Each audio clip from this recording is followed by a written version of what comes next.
All right, good morning. This is February 20th. This is Math 0310. A couple of announcements here to start the class period. Exam 1, and I was just talking to the people who are with me online live today. Exam 1 scores are posted on your WebAssign gradebook. I sent a remind message out about that yesterday. I gave you some instructions on how to get to it. But let me write that down in here again. You hit grades, and then raw scores. And there may be another way to get to the grades also where they show up. But this is just the way I concede getting to your grade book. And then hitting exams. So if you do those three things, then you can get to your grade book and all the grades that are in your grade book right now. Email me if you want a graded copy of the exam returned to you. The final exam does replace the lowest exam grade. So if you did not do as well on this test as you wanted to do, there is no reason that this grade has to show up on your final average at the end of the semester. You can still make any grades you want to make during the semester, regardless of what you made on exam 1. So if you made a 50 on exam 1, but you make a 75 on the final exam, then that 75 will replace that 50. The 50 never shows up on your final average. So if you did not do as well on this first test as you wanted to, then what you need to do is step back a little bit and say, okay, what do I need to do differently in order to get my exam 2 grade up? And what I want to emphasize to you over and over and over again is to work on that exam review when it gets posted. The exam review is critical to succeeding on the exam. And when you work the exam review, you need to be working problems without anything in front of you. Somewhere along the line, you need to be working problems without any book, without any notes, without any person helping you, because that's the way the exam is taken, is with no assistance, right? So you need to practice that ahead of time so that you have a true idea of how you're doing on the material. So this next test, a lot of it will be on radicals, on square roots, cube roots. And so there are going to be, again, a ton of practice problems on exam 2 review. You'll have a lot of practice problems. So you have a lot of things to look at and practice going into the exam. So please, start thinking about that. Now, the next exam is not until after spring break, so you do have a little bit of time to prepare for it. And spring break may come at a good time because it'll help you get caught up a little bit, possibly. And we only have 3 weeks of class here now before spring break. So this week and then the following 2 weeks, and then we've got spring break. And then the exam is the week after spring break. So in a lot of ways, the timing will be good because the exam review I will be posting before spring break. And so you'll have 2 full weeks after I've posted the exam review. Part of that, nothing's happening in class because of spring break. And so you'll have a lot of opportunities to prepare for exam 2. And starting to think about spring break a little bit, I will be available, during spring break some, checking email, but also, if you need to meet with me online in my WebEx room, somewhere along the line, I'll probably tell you a couple of days where I might be available for appointments over spring break. Don't forget to take advantage of my online office hours also. All right, so today what we're going to do, last time we finished up our discussion of rational expressions. But what I'm going to do is I'm going to go back over a couple of things on rational expressions and kind of summarize the last part of that chapter.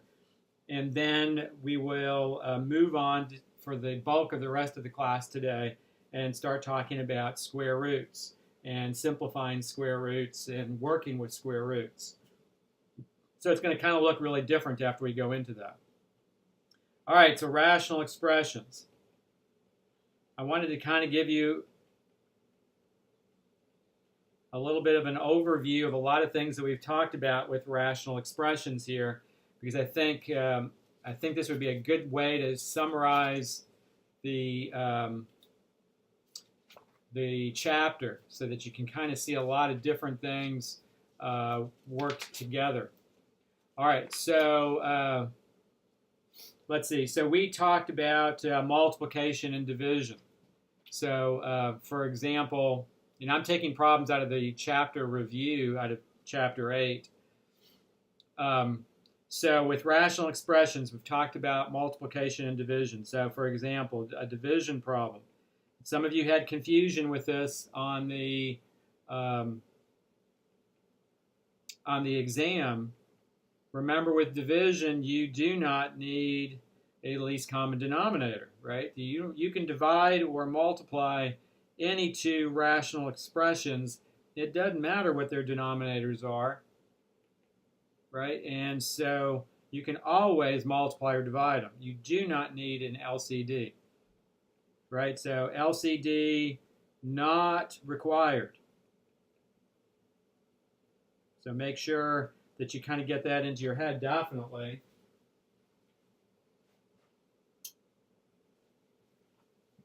All right, and so in a problem like this, you're just going through and factoring all of the polynomials that are in here, and then seeing what you can divide out. So like, and by the way, this should be t squared. I think I miscopied that. This should be t squared minus 4t minus 12 right there. Okay, so that's better. So t squared minus 4t minus 12 factors t minus 6 times t plus 2. And the denominator t squared plus 8t plus 12 factors t plus 6 times t plus 2. And then you multiply, right? You invert and multiply, and then, so you invert that second fraction. Some of you forgot to do that on the test. And then, again, you go through and factor everything. And so then you divide out common factors using the equivalent fractions property. So the t minus 6's divide out, the t plus 2's divide out, and that would be it. And so you're left with, you multiply what you've got left, and you have 6t over t plus 6 times t plus 6.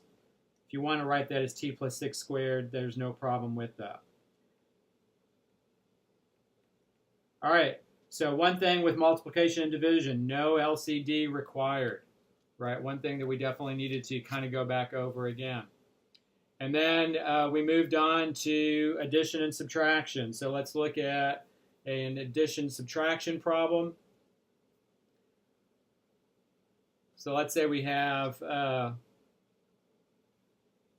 find one that I want to look at here.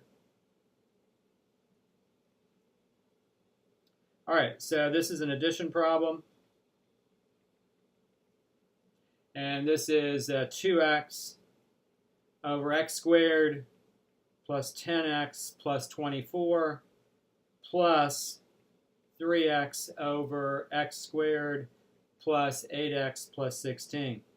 And so since it's an addition problem, what do we know? That an LCD is required in a problem like this, right? You do have to have a common denominator to add or subtract two fractions.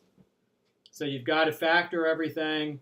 And then remember, these are, let's first do that here. So x squared plus 10x plus 24 factors x plus 4 times x plus 6. And then in the second fraction, x squared plus 8x plus 16 factors is x plus 4 squared, x plus 4 times x plus 4. So the least common denominator here is x plus 4 and x plus 6 are the factors, and x plus 4 is used twice in a denominator. So I've got to raise it to the second power and the LCD also. So remember, these are top and bottom problems. We talked about that when you have a fraction, what are you going to do here? You're going to multiply the numerator and the denominator by the same thing, right? You've got, these are top and bottom problems, so you're multiplying numerator and denominator by the same expression in addition or subtraction problems. And you just have to figure out what you're multiplying by, right? In the first fraction, and let's just go ahead and I'll do this in the step here. So in that first fraction, I'm multiplying by an x plus 4. But so I have to multiply by x plus 4 in the top and the bottom, the numerator and the denominator. And then in the second fraction, I'm multiplying by x plus 6. And again, in the numerator and the denominator. So remember, with addition and subtraction problems, you're always multiplying top and bottom, numerator and denominator, by the same thing. That's, again, a little bit of confusion there.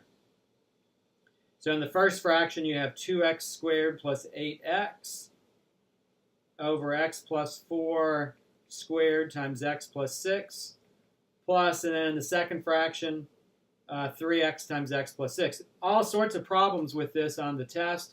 If students would be multiplying by the right thing here, but failing to use the distributive property correctly there and not multiplying through by the 3x there appropriately. So you got to really watch that you've got the distributive property here.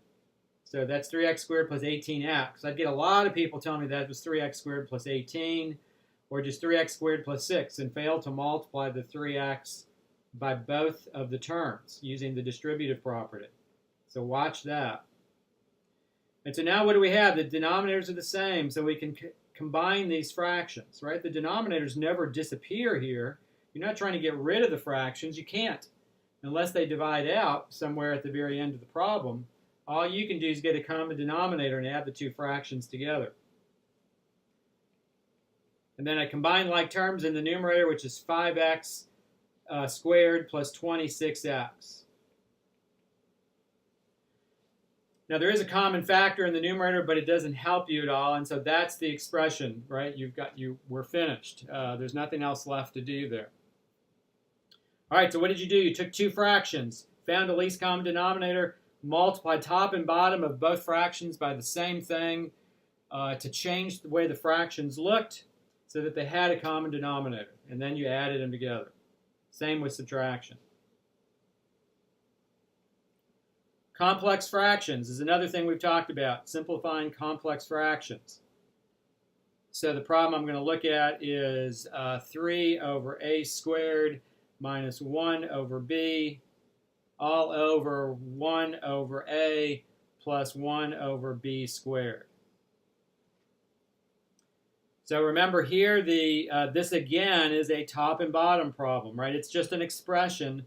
So you have to multiply numerator and denominator by the same thing. But in this case, very clear that you always multiply numerator and denominator by the LCD over 1. Because what are you trying to do here? You're trying to clear the fractions. Clear all little fractions. All the little pieces that are fractions in that problem. So in this problem, the least common denominator, you use all the factors that you see, which are a and b, and then you raise them to the largest power. And so the numerator and denominator, the LCD for the numerator and denominator is a squared, b squared. So you're going to multiply numerator and denominator by a squared, b squared over 1. Like this, right, to clear the fractions out. And if you want to actually write out the multiplication here, you can. That's kind of what we did in lecture when we actually were tackling these problems back a few days ago. So you'd have 3a squared b squared over a squared minus a squared b squared over b all over a squared b squared over a plus a squared b squared over b squared.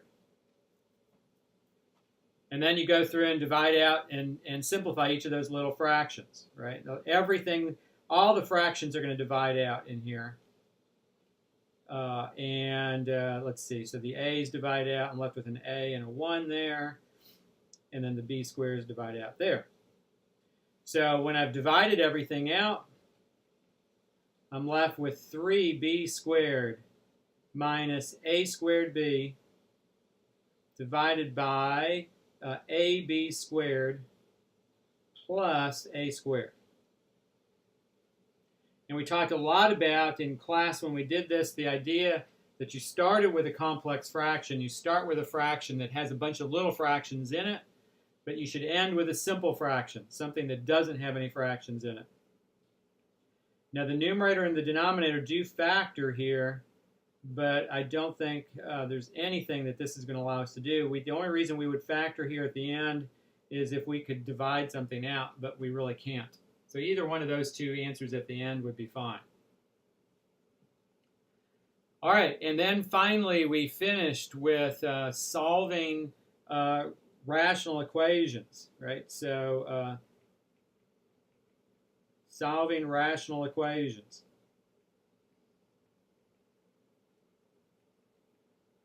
And so remember, since we're talking about equations, this is the first place where we see not a top and bottom problem, not where you have to multiply numerator and denominator by the same thing, but remember these are what we call left and right problems, where you multiply the left and right side of the equation by the same thing. That's what you have to do here, right? And the idea is to get rid of the fractions, just like you did with complex fractions, but we're multiplying the left and the right side by the same thing. So, you know, you've got, this is the way I would look at this, is you've got an equal sign here, and you've got some stuff on your equation on that side, some stuff on that side.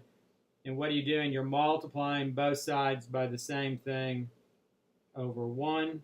And actually, let's be clear here, you're multiplying both sides by the LCD over 1.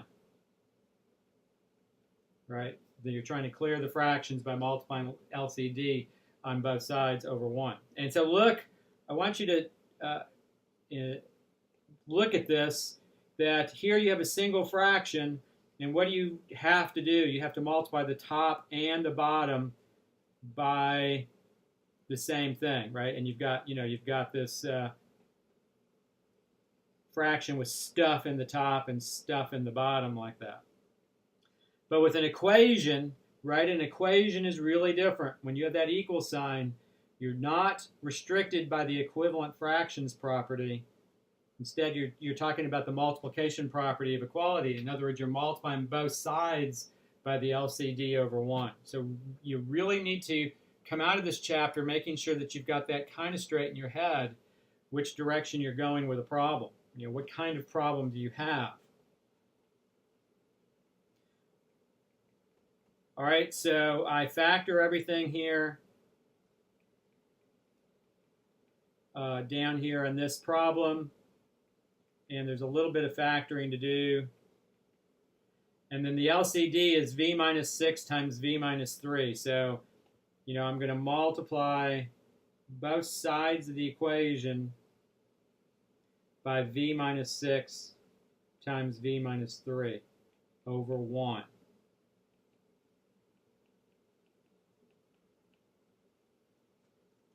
Right, so on the left side of the equal sign, both factors divide out, and you're left with v minus 15.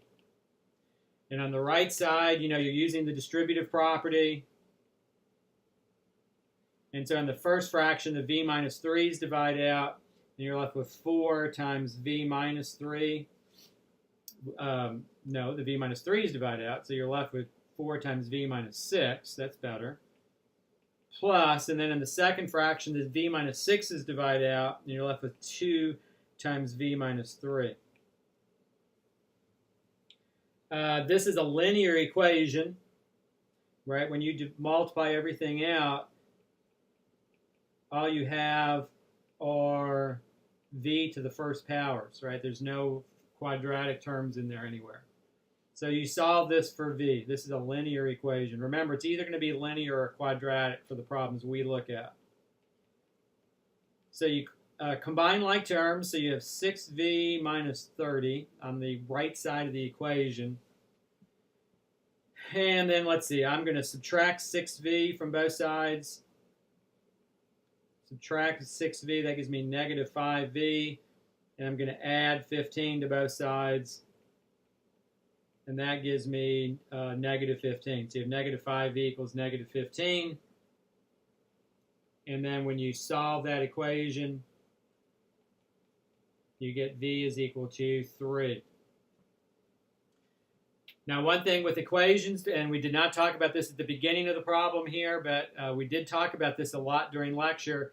Remember, these kinds of equations, this is the first kind of equation we've seen this semester where you get restrictions. In other words, solutions that you really can't get as solutions because they give you division by 0. And so if you recall, the restrictions come from the denominators of the original problem. And so the restrictions on this equation are that v minus 3 cannot equal 0. So in other words, v cannot equal to 3. And v minus 6 cannot equal to 0. So v cannot be 6. That's from the original equation. And remember, that's the denominators that you're looking at. And notice that we got v equals 3. That v equals 3 is a restriction. And so we have to throw this out. So we throw that solution out. And so this means there's no solution to this equation.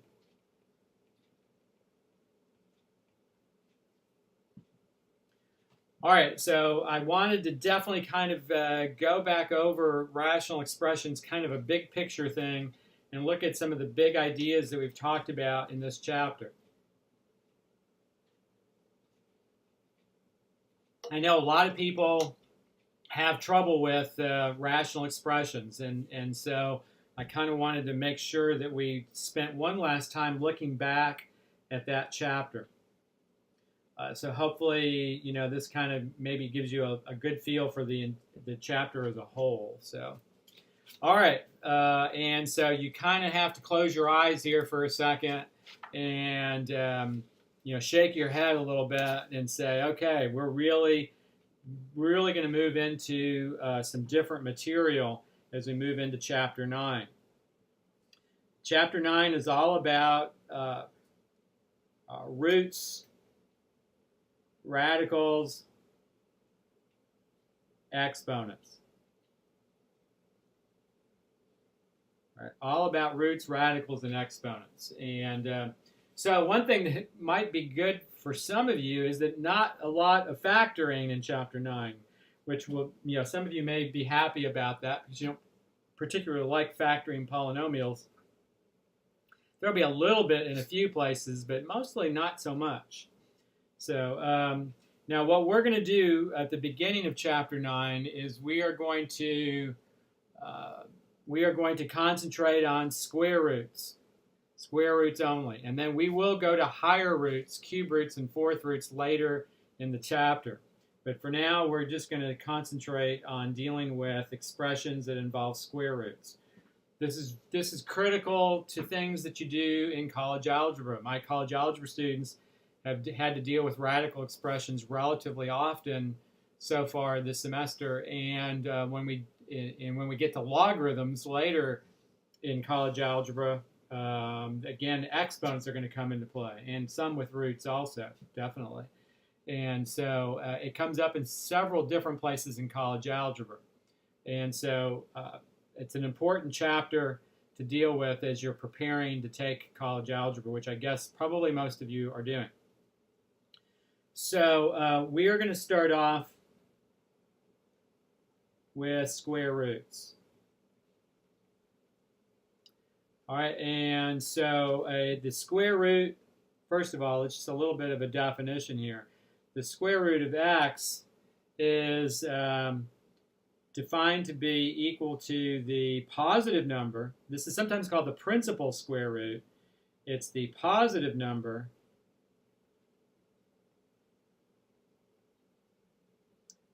a such that a squared is equal to x. Right? And so sometimes you see, when you see that symbol written down, that radical symbol, you'll see this described as what we call the principal square root.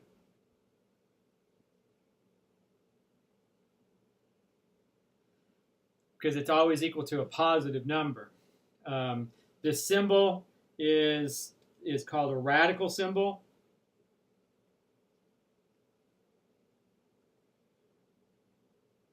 And technically, since it's a square root, there is an index here. So the square root of x is actually an abbreviation for that symbol, where there's a 2 right in there like that. That 2 is called the index of the root. And when the index is 2, you usually just don't write it. All other indices, you write them, but for square roots, you typically don't write it. You can if you want to, but you typically don't. And like I said, this is read the square root of x here. So see, look, the square root of 25 then is, there are 2 numbers that you can square to get 25. You can square 5 and get 25, but you can also square -5 and get 25. And so notice that's why we said in the definition that it is the positive number a, such that a squared is equal to x. So the square root of 25, when we use a radical symbol there, is equal to 5. It's not equal to plus or minus 5, it's just equal to positive 5. Right, so the square root of 25 is equal to 5.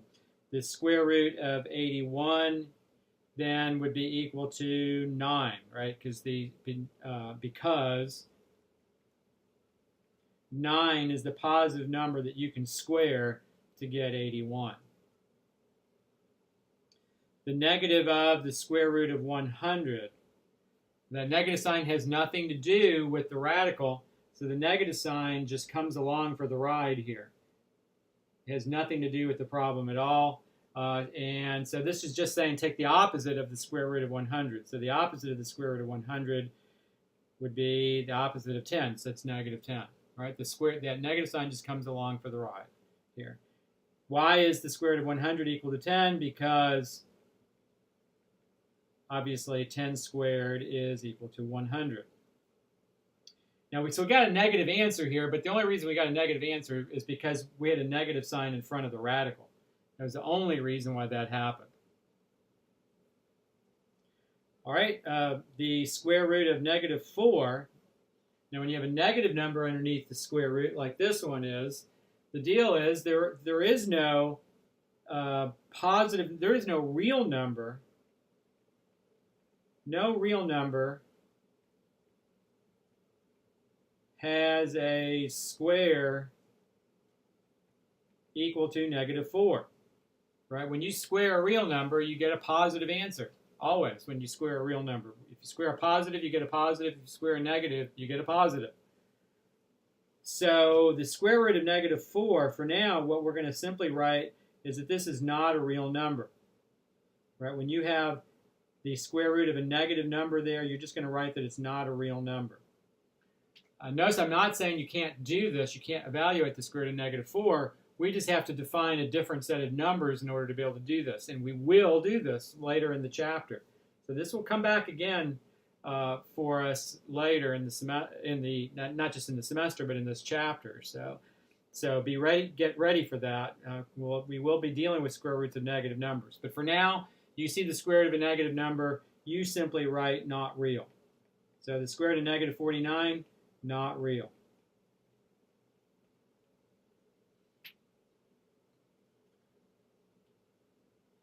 All right, the square root of 16 plus,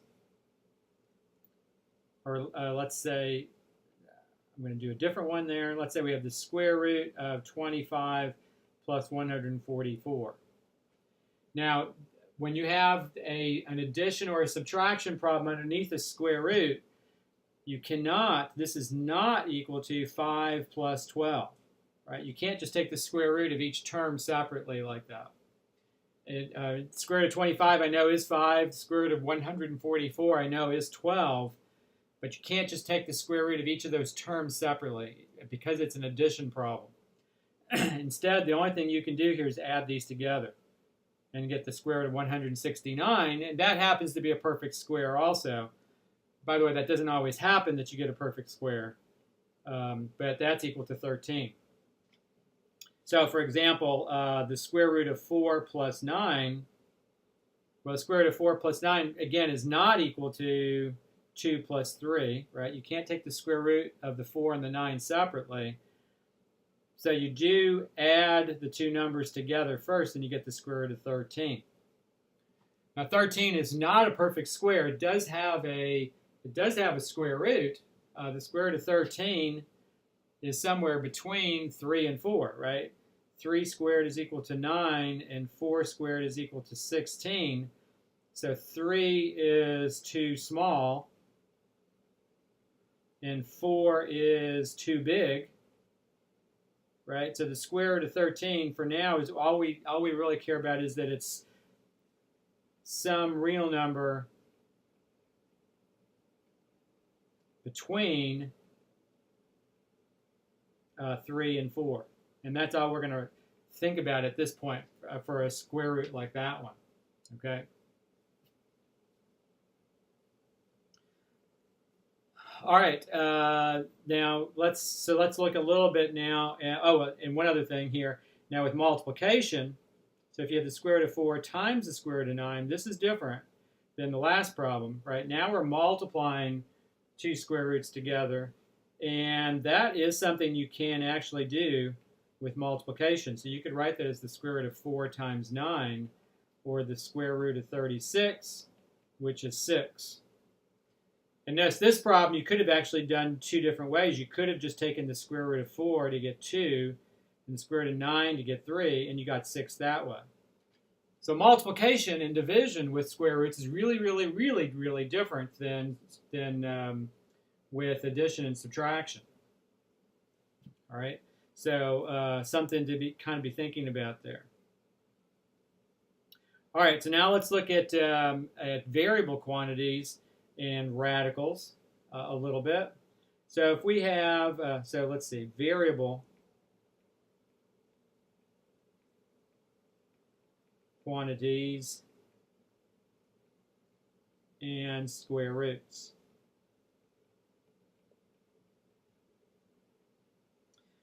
So what I want to look at first here is the square root of x squared. And the tempting thing here is just to write that the square root of x squared is equal to x, but that actually is definitely technically not correct to write that, and because it's not true that the square root of a number squared is always equal to that number. It is true sometimes, but it's not always true. See, so look, if you have the square root of 5 squared, then what is that? That's the square root of 25, which is 5. Right? So that's true there, that the square root of 5 squared is equal to 5. The square root of a number squared is equal to itself. Like that. The square root of 9 squared is the square root of 81, which is 9.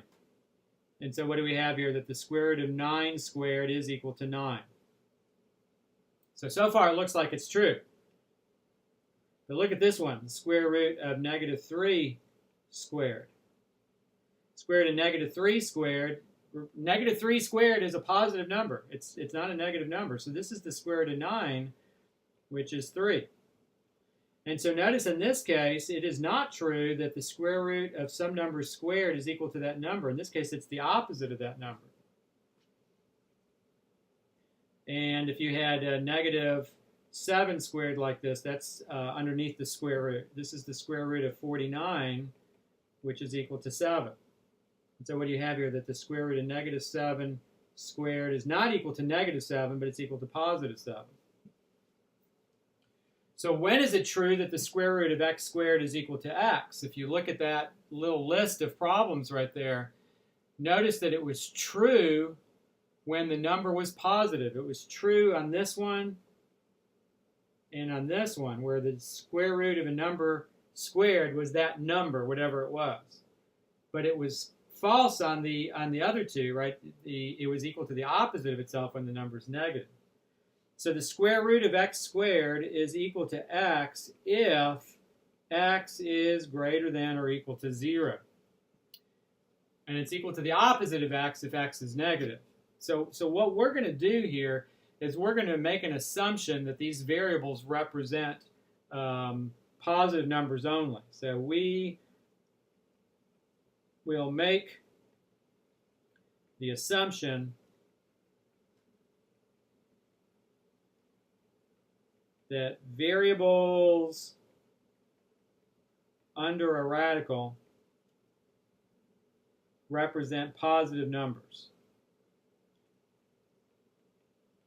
That way, we can go ahead and say that the square root of x squared is equal to x. Right? But I do want you to, this actually is important later on to my calculus students. That's critical to understand that, and that you can't just take the square root of a variable squared all the time like that and get away with it. So you have to make sure that that number is positive. Okay, so that gives us that the square root of x squared is equal to x, as long as x is positive, right? If x is greater than or equal to 0. So we're going to assume that the x's throughout the rest of this discussion are all positive. All right, so now what about the square root of x to the 4th power? Well, the square root of x to the 4th would have to be a number that when you squared it gave you x to the 4th as an answer, and that would be x squared. And so we have that the square root of x to the 4th is x squared. And there's going to be a pattern here that you're going to see that's going to make this easy to do. The square root of x to the 6th. All right, so the square root of x to the 6th, well, we're looking for a number that when you square it gives you x to the 6th. And so that would be x cubed. And the square root of x to the 6th then is x cubed. Square root of x to the 8th. The same deal is going on here. You're looking for a number that when you square it gives you x to the 8th, and that'd be x to the 4th.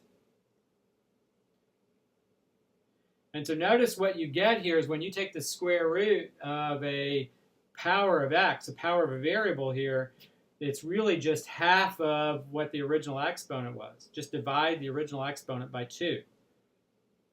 Right? So what's the square root of x to the 20th then? Right, the square root of x to the 20th, you just divide the 20 by 2, you get x to the 10th. Square root of z to the 64th, just take the 64 and divide it by 2. You get z to the 32nd. Right, so it's a relatively easy pattern to remember for square roots like this. Now, if the number is not even, it's not divisible by 2, then we need to talk about simplifying.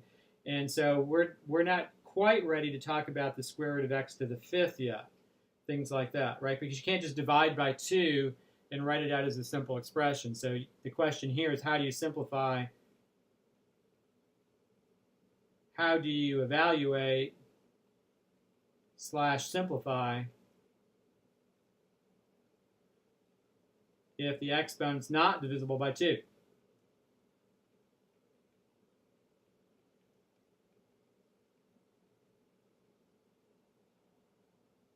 Right, and so that's a question mark there, and we'll talk about this later. Later today, maybe, for sure on Thursday.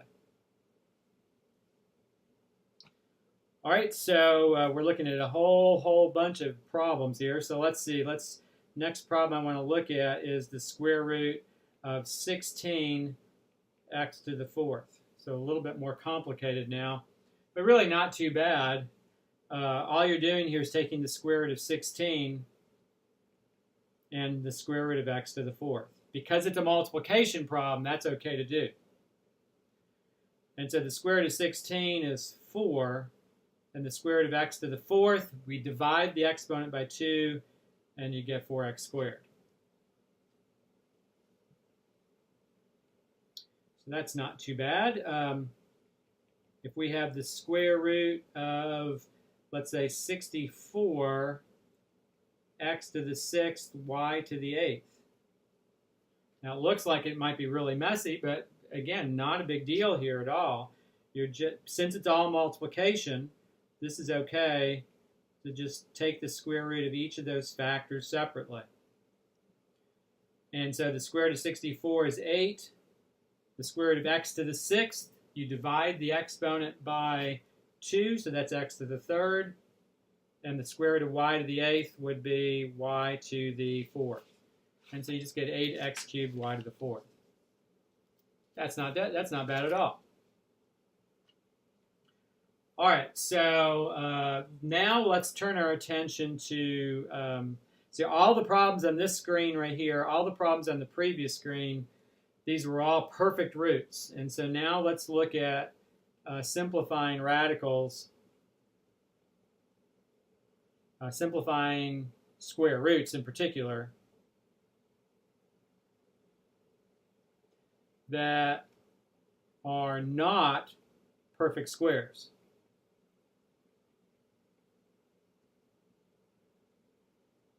Okay, so this is what I'm talking about. So what we've been talking about is like square root of 9. 9 is a perfect square. So the square root of 9 is 3. The square root of x to the 16th, well, x to the 16th is a perfect square because the exponent is divisible by 2. And so that's x to the 8th, right? Those are perfect squares. That's what we've been talking about on the first two screens. The square root, maybe do something a little bit more complex, square root of 49, a to the 8th, b to the 12th. That's also a perfect square, right? Because we can evaluate each of those, the square root of each of those factors, and you get 7, a to the 4th, b to the 6th, right? Square root of 49 is 7. And then the square root of a to the 8th, you divide the exponent by 2. Square root of b to the 12th, you divide the exponent by 2. So those are all perfect squares. Right? That's what we've been talking about. And so what if they're not perfect squares?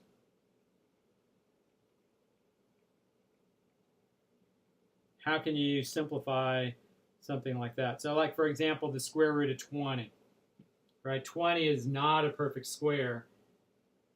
So there is a way to simplify this radical, and that is use multiplication or division to rewrite, so number underneath the radical is as small as possible. That is what we are talking about when we are simplifying a square root. So the square root of 20, I can rewrite that, see, as the square root of 4 times 5. Because 20 is obviously 4 times 5, right? And then that would be the square root of 4 times the square root of 5. And then the square root of 4 is 2. And so this is 2 times the square root of 5. And so the square root of 20 has a simplified version that's 2 times the square root of 5. And what did I do? I used multiplication to do that for the square root of 20, to rewrite it so that the number underneath the square root was as small as I could make it. Now you have to be careful. The reason why I picked 4 and 5 was specifically because 4 was a perfect square. You have to do this in such a way that one of the factors you use is a perfect square or it doesn't work. Right? So the square root of 20 equals the square root of 2 times 10 does not help because 2 and 10 are not perfect squares. Right? You need a factor that is a perfect square when you break up a number like this. All right, so you have to be careful about that. So let's say we have the square root of 28. So there's our first example right there. Square root of 28.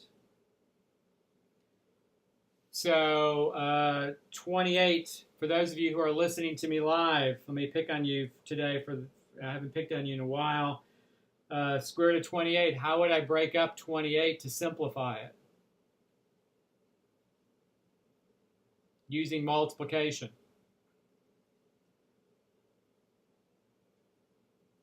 Thank you, Sandra. I see she texted me 4 times 7, right? And which is right. And the reason why she picked 4 and 7 and not 2 and 28 is because 4 is a perfect square.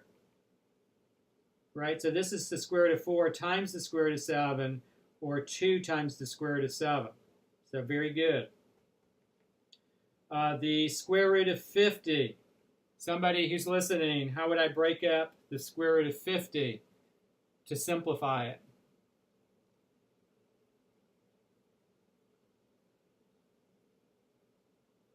Anybody?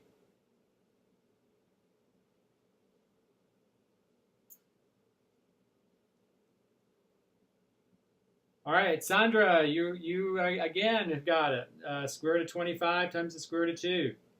Square root of 25 times 2. I don't know if any of the rest of you are really listening to me or not. So this is, hopefully you're still there. So you have the square root of 25 times the square root of 2, or 5 times the square root of 2. I need to start calling on you guys more often to keep you with me during the lecture. Let's see. Back off here. Let's say we have the square root of 80. Now 80 is a number that you can actually break up a couple of different ways. So somebody give me a way to break up the square root of 80 that will work here. Remember, I need one of the factors to be a perfect square.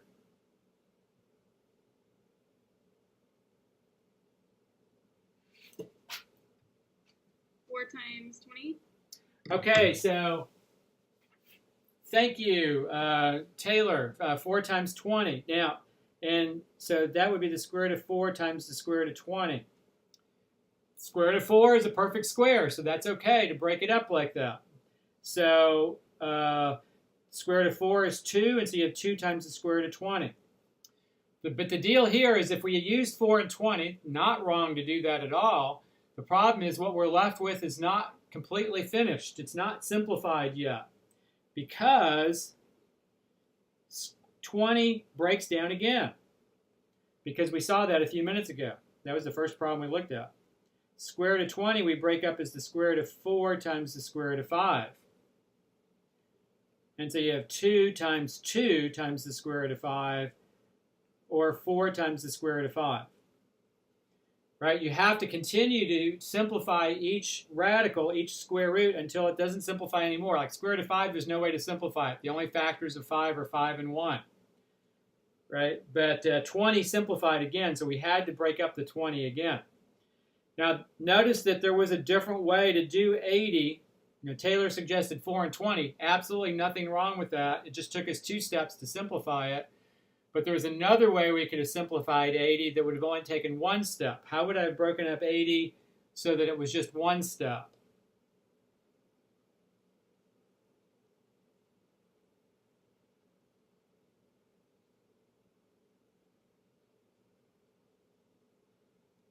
How about the square root of 16 times the square root of 5? Right? 5 times 16 is 80. Right? See, 16 is bigger than 4. And so if you can find a bigger number that's a perfect square, that's the one you want to try to use. So notice this gets us to 4 times the square root of 5 right away in 1 step. So is the first way wrong? Absolutely not. There's nothing wrong with taking a couple of steps to simplify it. It's just if it does, then you just have an additional step. That's all. So you try to do this in as minimal a number of steps as you can. All right, now let's look at some variables that where the power is not divisible by 2. So we know that the square root of x squared, if x is positive, we know that the square root of x squared is equal to x. So now, and we've seen that if you divide the exponent by 2, right, you can simplify it. So like the square root of x to the 10th would be x to the 5th. So now the question is, what happens if the exponent's not divisible by 2? So like the square root of x cubed, for example. So you use multiplication to break this up, just like you did like 80 at the top. You want to break this up as a multiplication problem. so that one of the exponents is divisible by 2. So if you divide x to the third up as x squared and x, right? Square root of x squared times the square root of x is the square root of x cubed. Then notice I can take the square root of x squared and write that as x, and then the square root of x just comes along for the ride there. Right? And remember, what you're doing here is you're saying that the square root of x squared and x are the same thing, as long as x is positive. All right, so let's say we have, let's look at another example. If we have the square root of x to the 9th. So I want to divide this up into 2 square roots using multiplication. And I want one of those powers to be divisible by 2. And I also want to do the biggest power I can get when I do this. So how will I break up x to the 9th here for this to work?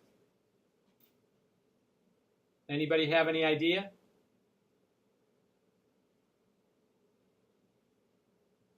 Okay, Sandra, thank you. Sandra said 8 and 1.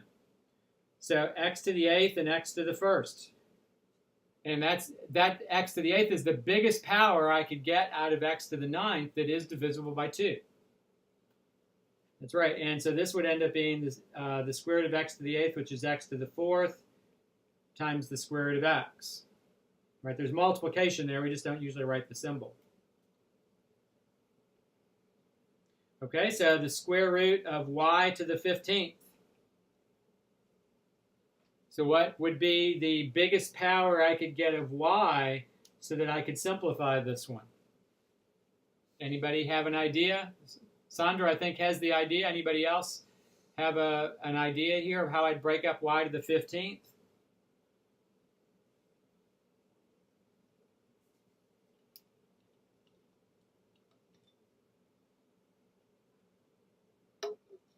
All right, so nobody's venturing a guess. The biggest power I can get is y to the 14th. It's always going to be the power 1 less than the power you've got, if you've noticed that. So the square root of y to the 14th, you divide the power by 2, and that's y to the 7th. And then that would be times the square root of y. Right? And that would be the simplified version of the square root of y to the 15th. All right, let's do something maybe a little bit more involved. Let's say we have the square root of 32 x to the 7th. Square root of 32 x to the 7th. All right, so the idea here is, and I think you've started to see that what we're doing is we're breaking these up as multiplication problems to simplify them. So I would go ahead and just go ahead and write out the multiplication problem and then see what we can do to simplify this. So just do this one factor at a time. Let's do the 32. I need a factor of 32 that's a perfect square. And I need the biggest factor of 32 that's a perfect square. So anybody tell me how to break up 32?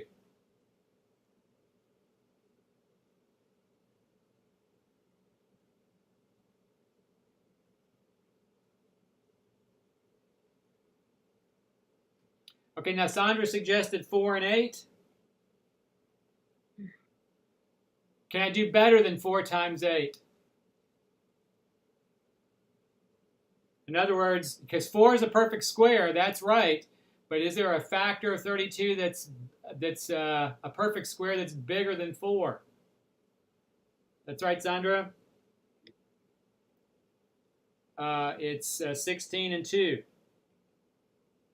So that's how I'm going to break up 32 is 16 and 2. And then let's break up x to the 7th. We just talked about that on the last screen. Remember, you're going to try to break it up into 2 powers of x. And one of them has got to be divisible by 2. You want to get the biggest power you can do that for. And that would be x to the 6th and x. So the square root of 16x to the 6th is 4, right? The square root of 16 is 4. The square root of x to the 6th, if x is positive, you just divide the exponent by 2, That's x cubed. And then this would be times the square root of 2x. The square root of 2x would just come along for the ride on a problem like this.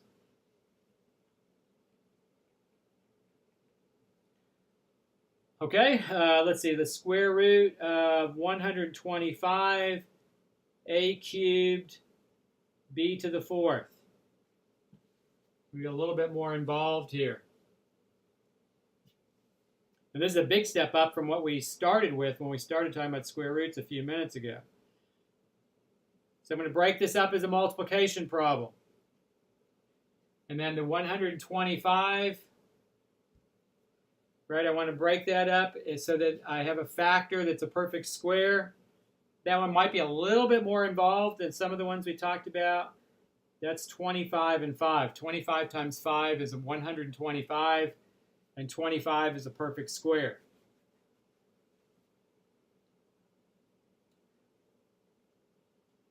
All right, and then a cubed, I want to break that up into 2 powers of a.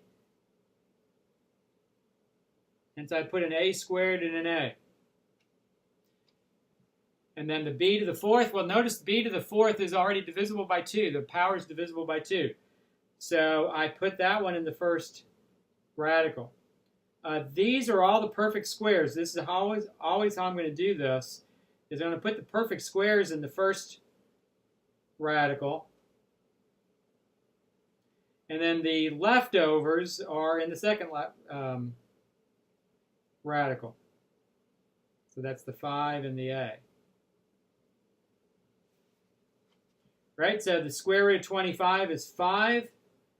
The square root of a to the 2nd, you divide the power by 2, so that's a to the 1st. The square root of b to the 4th is b squared. You divide the power by 2. And then the square root of 5a just comes along for the ride in the problem.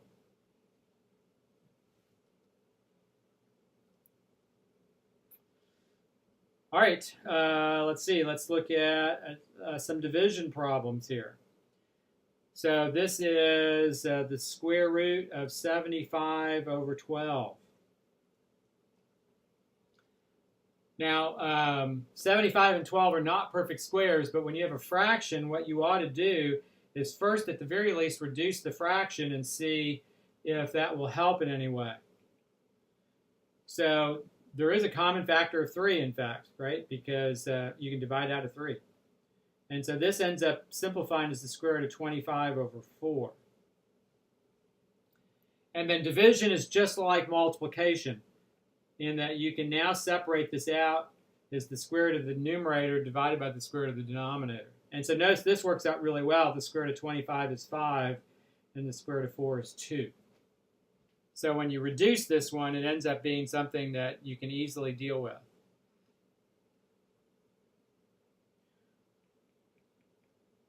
All right, and if you have, variables, say the square root of p to the 20th over p to the 10th, you do exactly the same thing. Divide out the p's here first before you do anything else. So p to the 20th over p to the 10th, you just subtract exponents, remember, and so that's just p to the 10th underneath the radical. Technically, p to the 10th over 1. And then you just rely on what we've already talked about. Simplify p to the 10th, square root of p to the 10th, you divide the exponent by 2, so that's p to the 5th.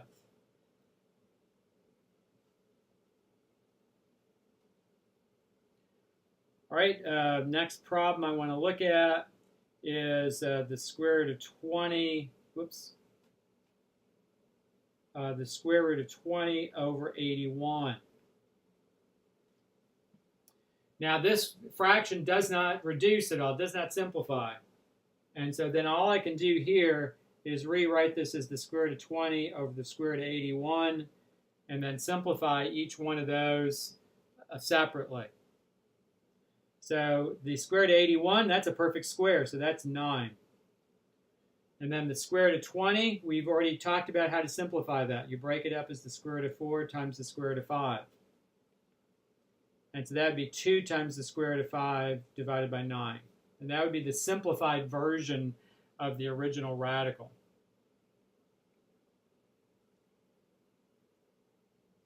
All right, and let's see. We'll do one more problem out of this section, and then we'll do a little bit out of the next section, and we'll be doing good. So let's say we have the square root of 45 r to the third divided by s to the 10th. And again, this would be an example of a fraction that you can't simplify the fraction at all. So you just look at this as separately as a numerator problem, the square root of the numerator divided by the square root of the denominator, square root of s to the 10th. And then in the denominator, that 10 is divisible by 2, so that's just s to the 5th. And in the numerator, that's one where I'd have to actually break it up and simplify it. So I'd want to break up the square root of 45r to the third as 2 square roots. So anybody have any idea how I'd break up 45? What would be a factor of 45 that's a perfect square?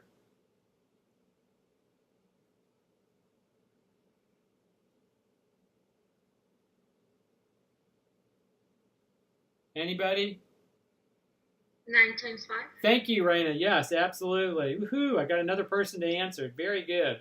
So square root of 9 and the square root of 5. Very good. And then r cubed. How am I going to break up r cubed? We've done that several times now over the last few minutes. I need a pout. The problem there, again, remembers that the 3 is not divisible by 2. R squared. There you go, Raina. Very good. So that'd be r squared and r. Very good.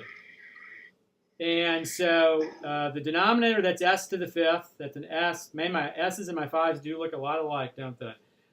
So that's s to the 5th. And in the numerator, I get 3r, right? The square root of 9 is 3. The square root of r squared is r. And then the square root of 5r just comes along for the ride, because there's nothing to do to simplify that at all. Let me make that look at least a little bit more like an S. Okay, I don't know. All right, so we, in our textbook, we are kind of working through sections 9.1, 9.2, and 9.3. So we've talked a little bit about simplifying now in section 9.2. So 9.1 was just evaluate square roots.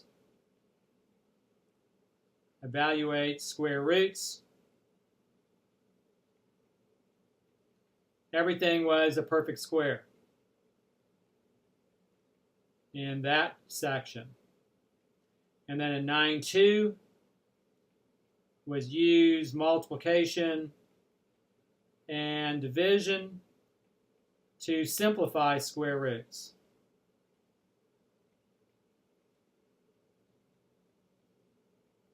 Right, and in most cases, what we were working with were not perfect squares under the radical. Not perfect squares under the radical. So next, section 9.3, what we want to do is look a little bit at addition and subtraction of square roots.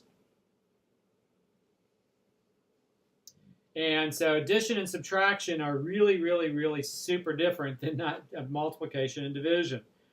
With multiplication, so the square root of 2 times the square root of 5 is the square root of 10, right? You can multiply them together. You can multiply any two square roots together.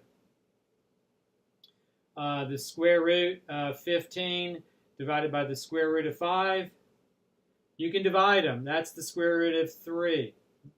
No big deal. So you can multiply any two square roots. You can divide any two square roots. But addition and subtraction are different. Square root of 2 plus the square root of 5 is not equal to the square root of 2 plus 5. Right? You can't add two square roots together. And you can't subtract either.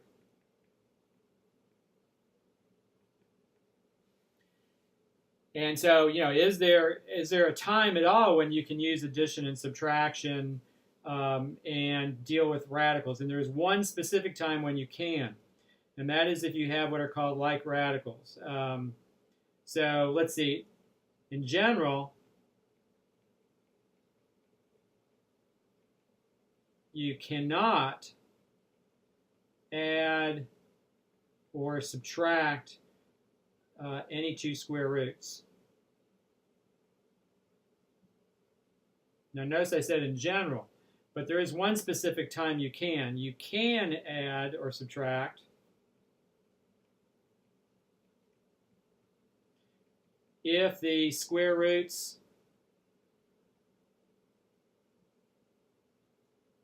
are like radicals.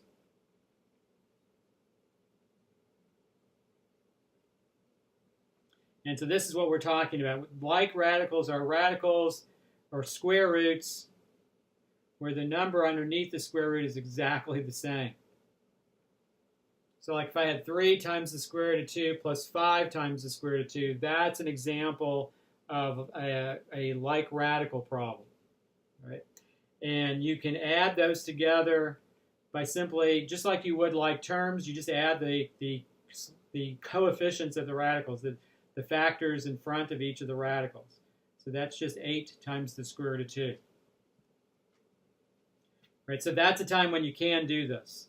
9 times the square root of x minus 12 times the square root of x. Those are like square roots. Those are like radicals. And because they're both square roots of x. And so that would be negative 3 times the square root of x. That is the only time that you can add or subtract radicals, is when they're like radicals. So, this problem looks super complicated, but it's really not. You have 11 times the square root of 2xy minus 9 times the square root of 2xy plus 3 times the square root of 2xy. Well, look at those radicals. Those are all like radicals, aren't they? Right? See, these are all like radicals because they're all square roots of 2xy. And so I can add them together by just taking 11 minus 9 plus 3, which is 5. And so this ends up giving you 5 times the square root of 2xy. Right? Nope, not a big deal at all. Now, we're going to look at 2 more examples, and then we will be done for the day. Let's say we have the square root of 12 plus the square root of 8. Square root of 12, I'm sorry, that's actually not really what I wanted to do. Let me erase that. I meant the square root of 27. That's better. Square root of 12 plus the square root of 27. So these are not like radicals, so I can't add them together. So can't add. But each does simplify based on what we've done over the last 30 or 40 minutes. In other words, I can break both of them up as multiplication. Square root of 12 I could break up as the square root of 4 times the square root of 3. And so that would give me 2 times the square root of 3. Square root of 27 does break up as the square root of 9 times the square root of 3. And so that would give you 3 times the square root of 3. And so notice that now they are like radicals. And I made it up so that that would happen, obviously. And so you can add them now at the end, and you get 5 times the square root of 3. So the deal is, just because they're not like radicals at the beginning doesn't mean it may not end up like that at the end of the problem. Like this would be another example, and this is our last example of the day. You have the square root of 48 plus 2 times the square root of 3. So not like radicals, certainly. Can't add those together. But the square root of 48 does simplify. And now a lot of people break up 48 as 4 and 12. but I can do better than 4 and 12. I can break this up as square root of 16 times the square root of 3. And then you have plus 2 times the square root of 3 there. The 2 times the square root of 3 there's nothing I can do with that to simplify it. And so you do have 4 square root of 3 plus 2 square root of 3, right, when you've done that. And now they are like radicals. These are like radicals. And so now I can add these together and I get 6 times the square root of 3. All right, so this is a good introduction to square roots. We've covered sections 9.2, 9.1, 9.2, and 9.3. And really any of the problems on the pages that those are from would work as far as review. Right now, I would just want you to keep up with WebAssign more than anything this week. Make sure you don't get behind on your WebAssign homework. So be working on that for sure. And if you have time after that, then get to the book and try to do some practicing on radicals. Okay? Don't hesitate to come by my office for help, my online office. Does anybody who's listening online right now, do you have any questions for me?